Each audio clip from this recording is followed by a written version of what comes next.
On behalf of Shine.com and Hindustan Times, I welcome you to the 25th Hindustan Times Shine HR Conclave, the Navi Mumbai chapter that discusses the topic Return on Employee Investment. The rapid pace of the corporate world and the uncertain business environment have significantly increased stress levels among corporate professionals.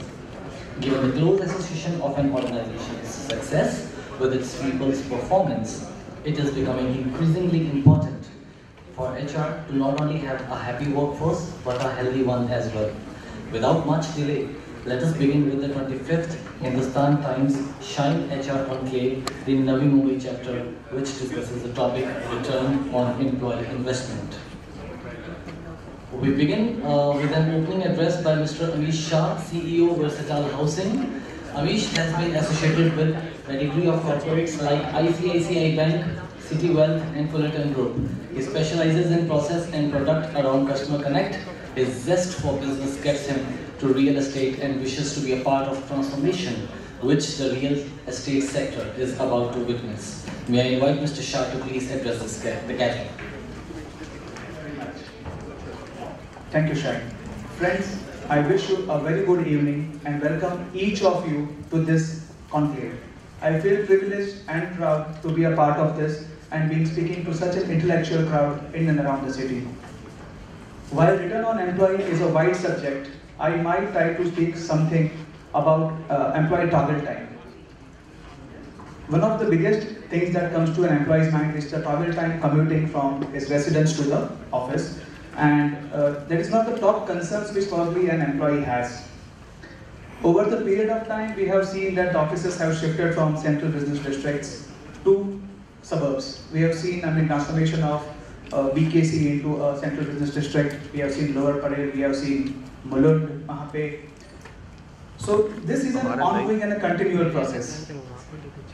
It is win-win for both the employees and the employers. The employer benefits from the lower real estate prices in the suburbs and they can encash upon and try to fuel the expansion drive which they actually have. And for employees, it means that they will be able to work to a place which is probably closer to their place of residence. Friends, location of work, if it is close to the office and if the travel is hassle-free, to my mind is a very big motivation for the employees. It actually helps the employee to focus on the priorities, spend more quality time with the family. And the best alternative is that they can do things which they want if they are able to save on the commuting time. As a byproduct of this, the organization stands to gain. The employee's focus on the work will be more, the efficiency and the efficacy will be more. So it is a win-win for the employee as well as the employer.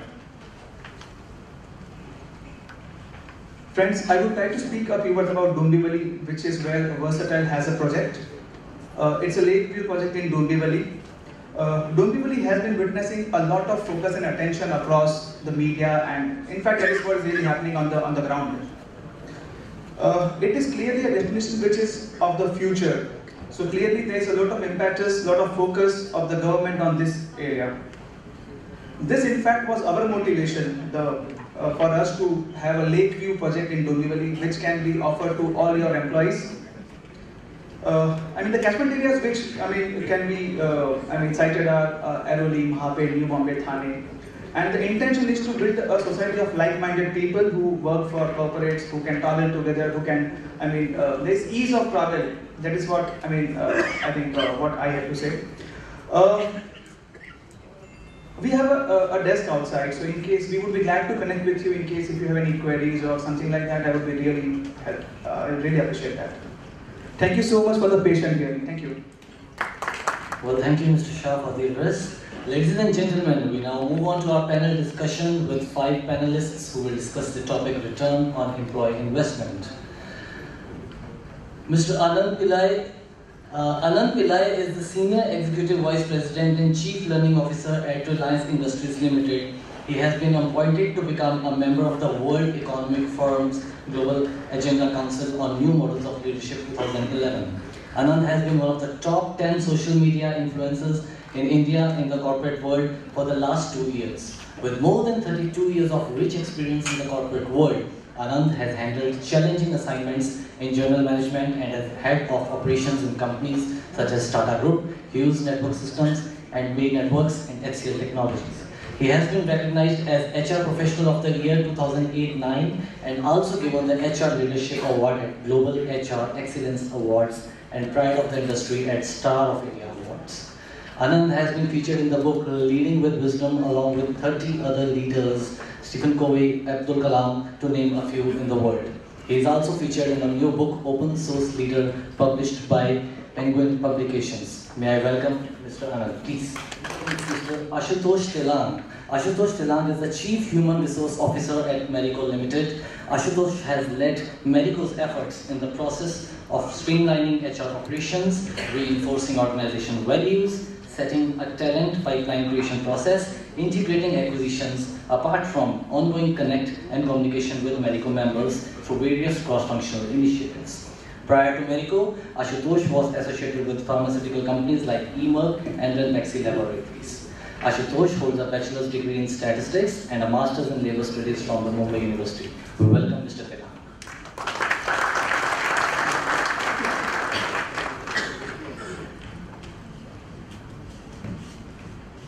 Coming to our next panelist, Mr. Alan Soni. Alan Soni joined Technic Group in 2010, where he was in charge of creating the corporate HRIS department in Paris. Later in April 2013, he has been appointed in a dual role, Group HRIS VP and Country HR and Communications Director for Technic India.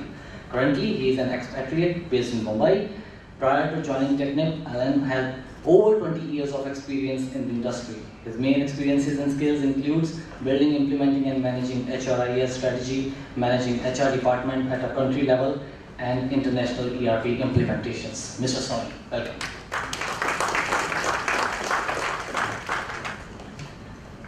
Our fourth panelist is Ms. Rajkamal Vempati. Ms. Rajkamal Vempati is a head human resources ICICI Lombard General Insurance Company Limited, the largest private sector general insurance company in India. She is responsible for talent identification and leadership development, performance management and reward practices. She also spearheads the organization culture improvement initiatives. Rajkamal is an alumnus of XLRI Jamshedpur and is a recipient of the NIPM Medal for Academic Excellence. She is the co-chairperson, Confederation of Indian Industry Western Region of the Indian Women Network. Welcome, Ms. Rajkamal.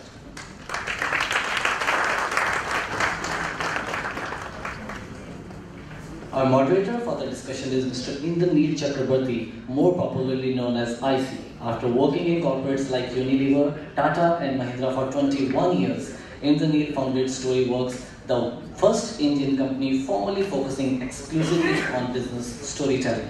Storyworks harnesses the natural power of stories to help corporates to make their key messages like vision, value, strategy stick with their employees in a way that they can easily understand, remember and retell.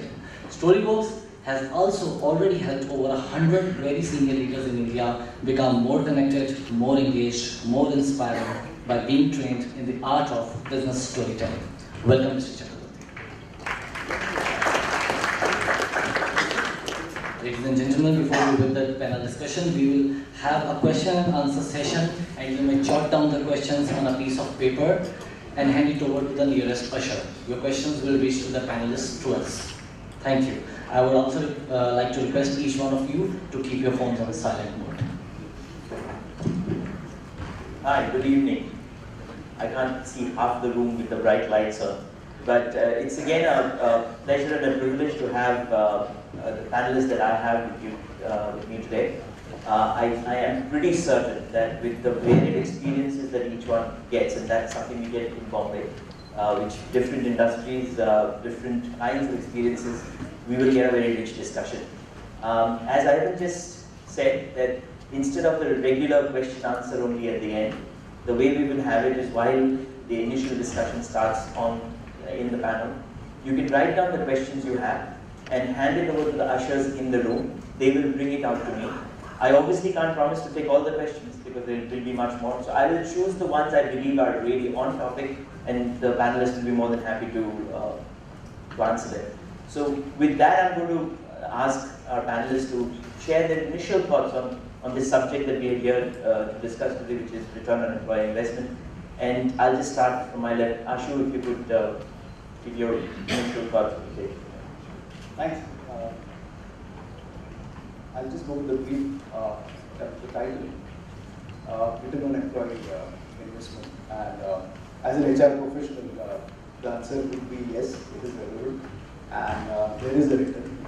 While we were going through the panel brief, one of the questions that came up is there really, is it something really worthwhile to invest in employees? Or has it become something which is very heightened in terms of the various facilities that one has?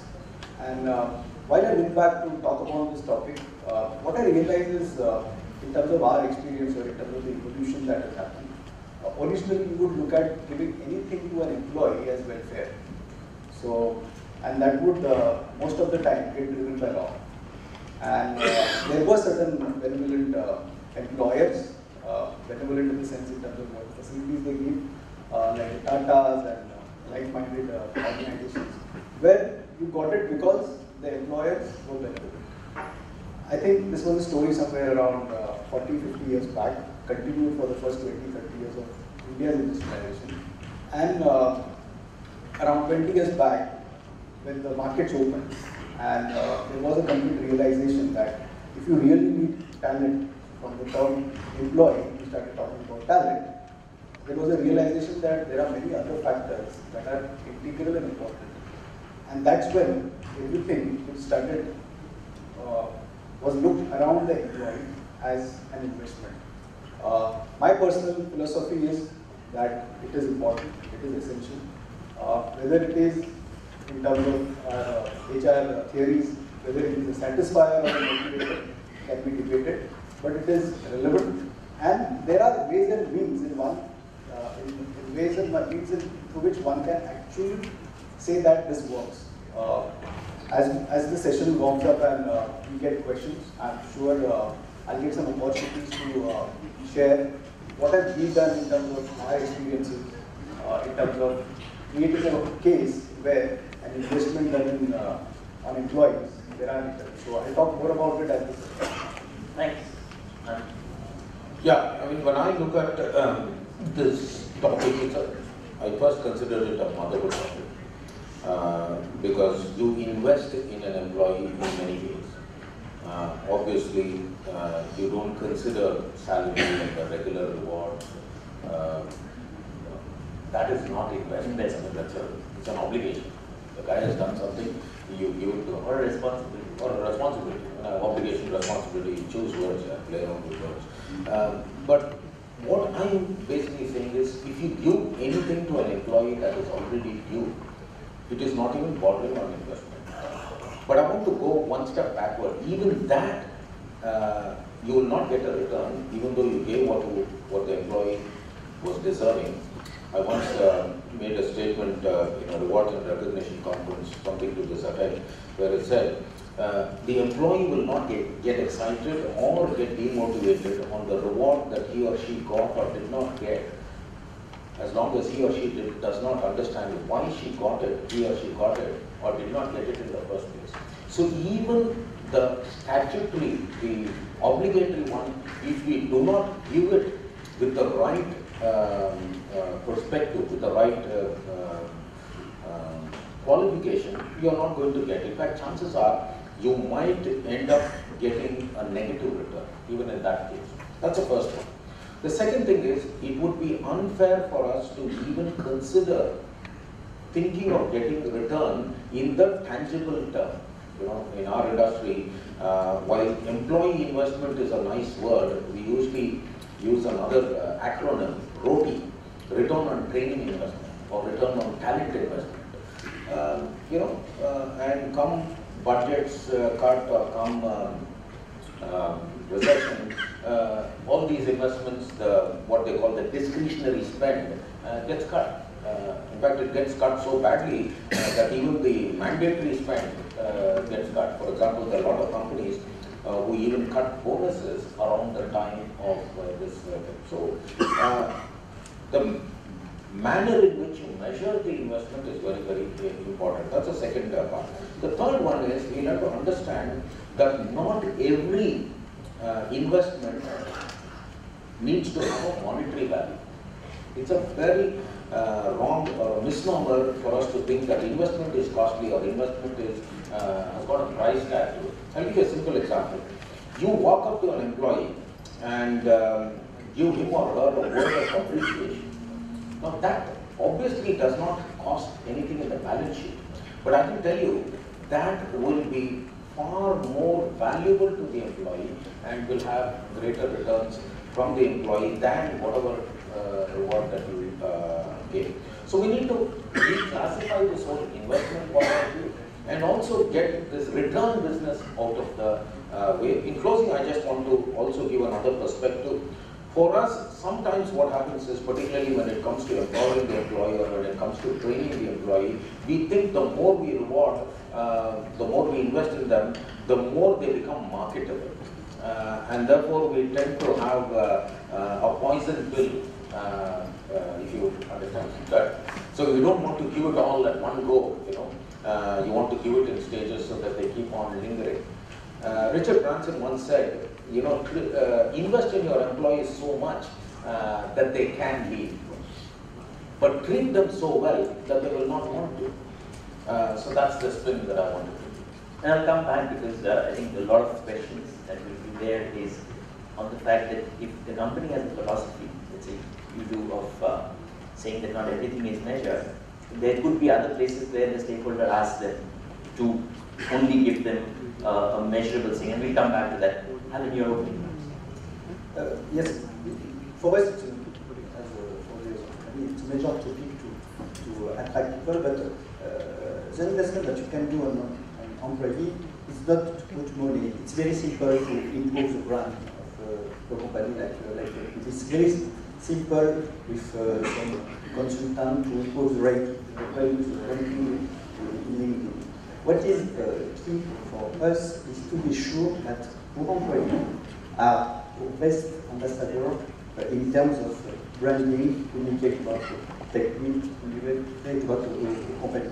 So, what we are trying to do in a company is to set up a big program with a lot of initiatives to improve the capability of our employees to be focused on their job and not to think to their family, not to think to something else. So the condition must be great to work in a company and to maintain these people. But in terms of return on invest, I fully agree with what you said. It's key to evaluate, to measure our investment. For us, there is two major indicators. One is, of course, the employee turnover or no talent. I'm talking about the global employee turnover, which is not representative of our turnover. And the second importance of not our company in our group, the importance of India in our group. So this is what I can say about it. So yeah, I think it's a very interesting thing. What you're saying is that the way you look at employee investment is, how do I make that person not have to bother about anything and focus on the job? And the second thing I heard from you is that one of the measures for that is whether the top talent is being retained longer in the company. Yes, in a specific industry, you know, to have a good professional, we need more or less 15 years to be sure that the guy has a good understanding of the work and is able to manage big projects. That's even more than what Malcolm Gladwell said, no? 10 years, yeah, 15 years. So if you have those people leaving, that's a huge issue. So that's the great measure. Fantastic. Thank you. Raj, your... Before I start off, I guess I would like to just share a story. For our CSR initiative, we have an ecosystem where we work with several organizations, partner with them towards skill development. So one of the partner companies, and this is a story which is as recent as 3 months ago, the person spearheading CSR there, who we had closely aligned with, had an unfortunate accident, and he had a heart attack, died on the job. And when you investigated it, obviously all of us, even as partners, were fairly shattered, saying that, you know, we met this guy a day earlier when we were inaugurating one of the skill centers. What happened? And we realized the story really is nothing much, which happens to most of us in our organization. We have a fantastic wellness program. We discovered that something to do with his heart was diagnosed in his company through various health checkups that were organized by the company. Unfortunately, that wasn't taken up. And taken up by him, because I think somewhere he was in denial and there are other things associated with it, and he possibly even didn't share with the wife. And here I was talking to a distraught manager. His manager was fairly distraught because she felt that in a way that the company was responsible, you did all of that, where is it leading to? The purpose of the story is not to talk about the topic or move away from return on investment. But fact of the matter remains, along with performance, productivity, I would like to add another dimension, because you put better workplaces. The definition of better workplaces will come from your philosophy as an organization. And the dimension that I would like to add to the discussion here is, you know, return on investment is a subsequent question. The question prefacing it is, what kind of an organization what kind of an organization do you want to have? What is the kind of workplace do you want to have? And there's an entire continuum. I think Anand talked about one aspect of obligatory management. You want to say that, and the other extreme form of obligatory management could be a very professional transactional approach, where you know that the employees come in, I pay wages, and you know, that's it. And in that sense, the employees are commodities. I can buy them in the market. They deliver value as long as they are here. And once they are out, I'm fine with it. I can replace with another commodity. That's one aspect. The second other extreme is what Ashu talked about, which is India started with a benevolent employer. Most employers in India and even world over, Ford and others, General Motors, if you look at it, they started with the entire paternalistic approach towards employees, wherein you would say that not only am I responsible for the employee in the workplace, but also I care for the employee in his personal sphere, and I will do X, Y, Z. And that X, Y, Z can also extend depending on the degree of paternalism that you would want to have. And somewhere in between is the modern organizations struggling with resources. You know, with the assumption that resources are, in that sense, finite, and here when I say resources, it would be largely cash. Trying to perhaps build a community and wondering and figuring out how much should I get involved in the personal sphere, how much should I be responsible even in the professional sphere, whether just investing in training is enough, or being responsible for the person's career is enough, and where does the person's responsibility kind of start taking over? So that's the first question before we even try to address the return on investment. And figuring out this philosophy is the hardest part, I think, in the entire discussion. Where do you want to be? Because once you figure out as an organization, then you know how much money and where do you want to park your rupees would come. The second question I also think is, once you figure out the philosophy, the other myth I would want to bust is, resources are not finite, resources in that sense are infinite. You would figure out a way, and we will talk about it subsequently as well. It's not, everything is not linked to money. It's also the intent, the practice, the execution, and if you're building a sense of community, there are people who can pool in and do stuff, like if you look at marathons and health and wellness initiatives, that's a prime example of how people pool in and do the role modeling themselves, where the company may not be investing that much, but it's the employees who come together. And the third part is actually when you look at this entire fascination with metricization and return, a lot of these things, even when you're looking at workplace, the workplace definition is not a linear equation or a linear algorithm that you press one button and you implement one practice or a policy and you'll see the results 6 months hence. which is where I think for us is where we need to understand the time frame of impact as well as the outcomes that we would want to realize. These are the three thoughts I think I would just like to place before I'm, Raj, both you and Anand talked about the fact that, if the company is very clear about the philosophy, yeah, and what it wants to do, then many of the stuff need not get metricized.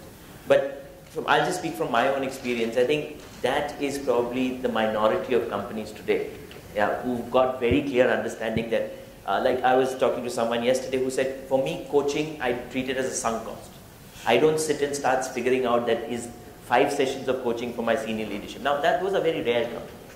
I'm going to sort of bring us down from the overall philosophy area to a very brass tack question, and then I'd like you guys to respond. So let's say I'm a young HR manager.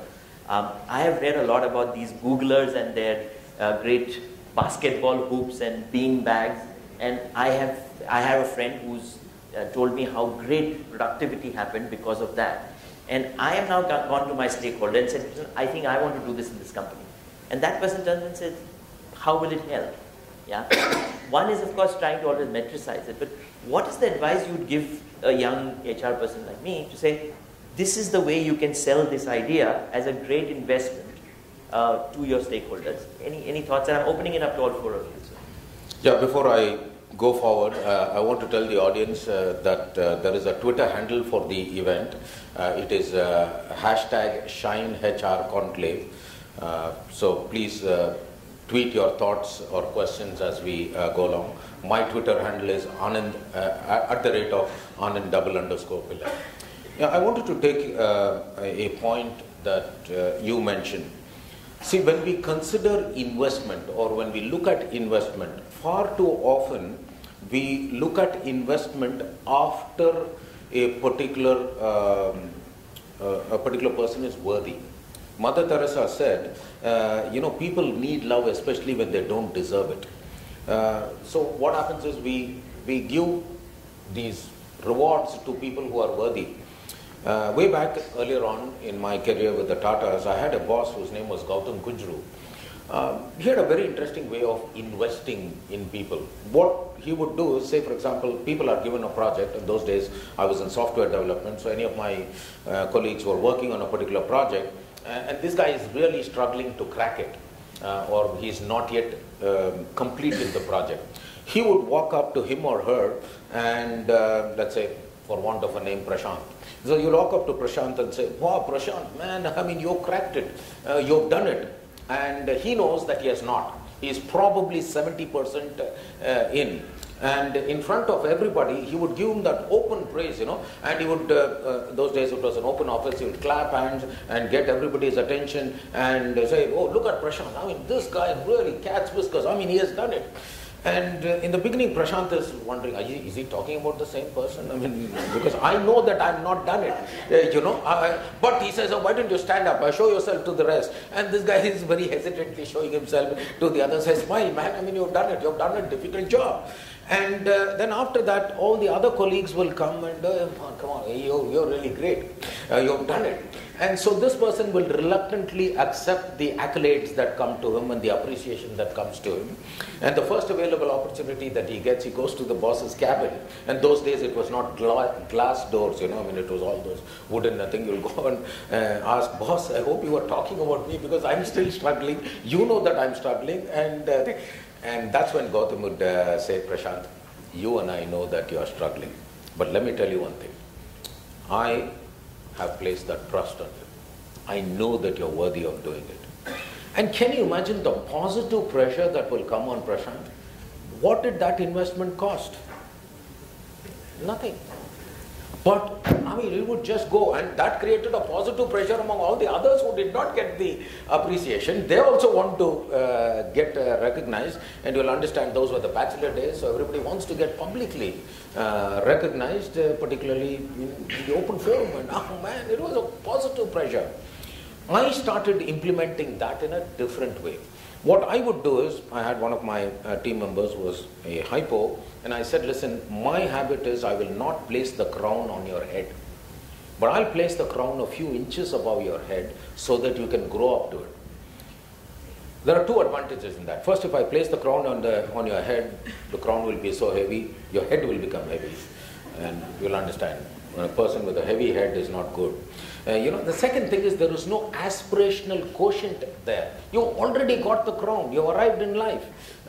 That's not going to help you. So whereas when you place it a few inches above, you tend to grow. So these are, we'll have to be innovative in the way we come out with investment. The regular run-of-the-mill investment, dinner for two, bonus here and that and all. I hear you. What I hear you say is that it's not all to do with cash outflow. Yeah. But I'm just going to reel you back into my question, where here is this guy who's got this excitement about doing something, which he thinks he has seen work. He's gone to his boss and said, I want to do it here because it's going to make a big difference. Boss says, but what is the return we'll get? So I think the question really before you start building a case, at the brass tacks level, we need to figure out, one of the common challenges when new HR managers come in is this entire fascination with best practices. Obviously Google beanbags, Google food, Google gyms.